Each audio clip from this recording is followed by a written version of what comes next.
समझता हूं कि सेक्युलरिज्म जो शब्द है, इसको कभी भी हमें सिर्फ सेक्युलरिज्म के बेसिस पे नहीं समझना चाहिए। इसका पूरा जो इसका जो विश्व रूप है वो है क्रिश्चियन सेक्युलरिज्म, क्योंकि सेक्युलरिज्म का जो इजाद हुआ था क्रिश्चियनिटी के आधार पे ही हुआ था। ये एक क्रिश्चियन प्रिंसिपल है, ये क्रिश्चियन पॉलिसी है, जहां पे उनका ये मानना है कि जो भौतिक जो जीवन है अ, इस पे इस पे राजाओं का राज चलेगा, और जो आध्यात्म जीवन है इस पे पादरियों का राज चलेगा।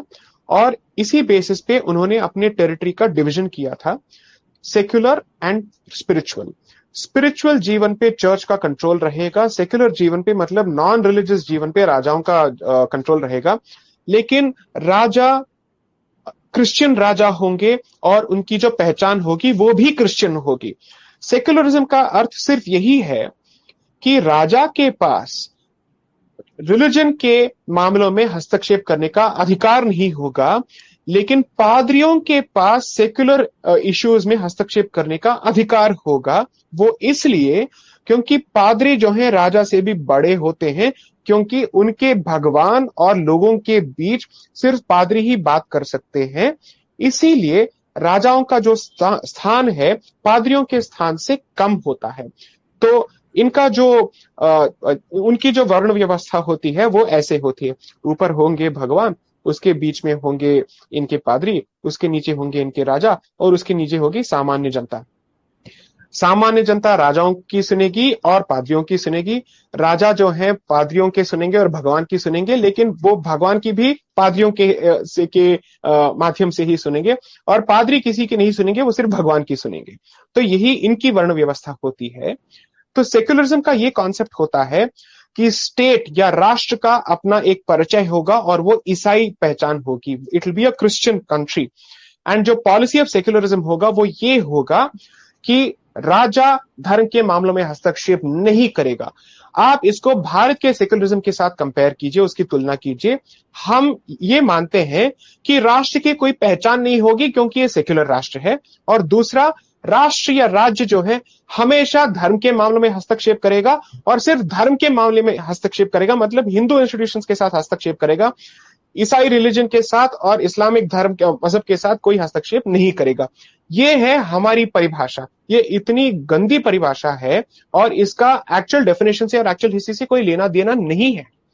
तो अगर आप पाश्चात्य जगत के मूल्यों के आधार पर ही जीना चाहते हैं तो आप भी अपने सेक्युलरिज्म को हिंदू सेक्युलर कर दीजिए फिर।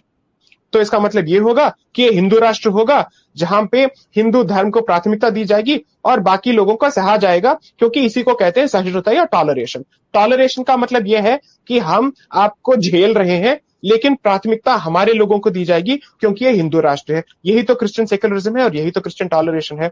तो आप अगर उनको फॉलो कर रहे हैं तो ये फॉलो कर लीजिए, या फिर आपको अपने ही जीवन मूल्यों के बेसिस पे अपने राष्ट्र की लेट्स से डेफिनेशन को करना होगा या फिर उसको सींचना होगा। तब धार्मिक प्रिंसिपल्स ये कहते हैं कि धार्मिक राष्ट्र में धार्मिक धर्मों को, इसका मतलब यह है जो धर्म भारत के जमीन से या फिर यहाँ की जो उपज है उसको प्राथमिकता दी जाएगी, क्योंकि वो हमारी संस्कृति से निकले हुए हैं और हमारे सभ्यता के करीब हैं। बाकी जितने भी रिलीजन है, चाहे वो पारसी हो या यहूदी हो या क्रिश्चियंस हो या मुस्लिम्स हो, इनका हमारे जमीन के साथ कोई जुड़ाव नहीं है। ये बाहर से आए हैं, इनको हम यहाँ पे रहने देंगे और इनको हम डिग्निटी के साथ यहाँ पे रहने देंगे।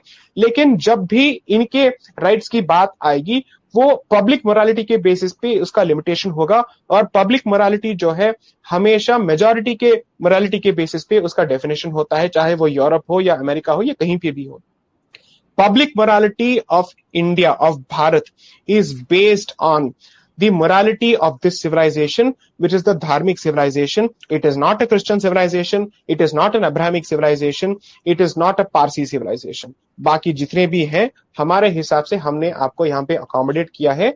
Therefore, जो ट्रीटमेंट यूरोप बाकी रिलीजन्स को देता है अपने आइडेंटिटी को रिटेन करते हुए, हम भी ये करने के लिए तैयार हैं। आपके लिए तो यूरोप ही तो दृष्टांत है, वही तो आपके लिए रोल मॉडल है, तो हम भी यही करेंगे। तो क्या फर्क पड़ता है? और ये कॉन्स्टिट्यूशनली एक्सेप्टेबल है, बिकॉज कॉन्स्टिट्यूशन में every right starts with subject to public morality. Public morality is the morality of the civilization, and therefore this civilization is a धार्मिक सिविलाइजेशन।